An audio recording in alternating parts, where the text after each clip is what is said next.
जय भोजपुरी रउआ लोग से एगो निहोरा बाकी लाल रंग के सब्सक्राइब बटन के दबा के भोजपुरी फैंस क्लब से जुड़ जाए जा और ये घंटी वाला बटन के दबा के भोजपुरी के सब जानकारी बिल्कुल फ्री में मोबाइल पे पाई जा।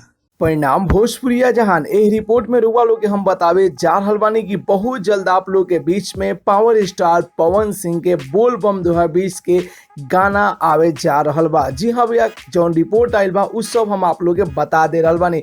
जी हाँ भैया, आप लोग के बता दी कि पिछले दिने पावर स्टार पवन सिंह तकरीबन 3 से 4 गो बोलबम गाना के रिकॉर्डिंग कैले बारे। जी हाँ, रिपोर्ट आ रहल बा कि 3 से 4 गो गाना के जो कि रिकॉर्डिंग कंप्लीट कर ले बारे पावर स्टार पवन सिंह जी। और वो गाना इस सप्ताह में आप लोग के सुने के मिल सकता। वो गाना के पोस्टर भी आप लोग के बीच में आई और रिपोर्ट इहू आ रहल बा कि एगो दूगो ना बल्कि 4 से 5 गो राइटर लोग जो कि पावर स्टार पवन सिंह के बोलबम 2020 के गाना खातिर तैयारी कर रहल बा लोग। और अब की बार पावर स्टार पवन सिंह जी बहुत बड़ धमाका करे जा रहल बड़े।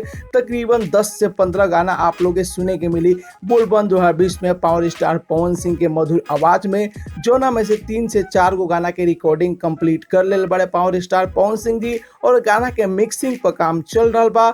बहुत जल्द आप लोग के बीच में पोस्टर और गाना रिलीज कर दिया जी। और रिपोर्ट ऐसा आ रहा बा कि इस सप्ताह के अंदर ही आप लोग के पावर स्टार पवन सिंह के मधुर आवाज में आप लोग के गाना सुने के मिली। और दूसर का रिपोर्ट ई बा कि बहुत जल्द वो गानन के वीडियो भी शूटिंग करिहन पावर स्टार पवन सिंह। जैसे कि आप लोग बैक टू बैक कई गो गाना और वीडियो देखने जाए जो कि गांव में ही आरा में ही रह के पावर स्टार पवन सिंह जी आप लोग के बीच में देले, वीडियो भी देले और वीडियो के क्वालिटी भी आप लोग देखेंगे कि कितना बढ़िया रहे। तो बहुत जल्द power star Pawan Singh ji video भी शूटिंग करिहन, जो गाना के रिकॉर्डिंग हो गल और वीडियो भी शूट करिहन, आप लोग के वीडियो भी देखे के मिली। जैसे कि आप लोग जानते बन जा भैया कि पवन सिंह के मूड बनने में थोड़ा टाइम लगेला, लेकिन जब उनका मूड बन चला तो धमाका पर धमाका करेले। जैसे कि बैक टू बैक आप लोग उनका धमाका देख ही रहल बन जा, गाना सुन रहल बन जा, देख रहल बन जा। बहुत जल्द आप लोग के बीच में पावर स्टार पवन सिंह के मधुर आवाज में बोलबम सॉन्ग भी सुने के मिली 2020 के। तो आप लोग के रिपोर्ट कैसन लागल और के गाना के इंतजार कर रहा बा, अपन राय जरूर ही कमेंट बॉक्स में बताई जा।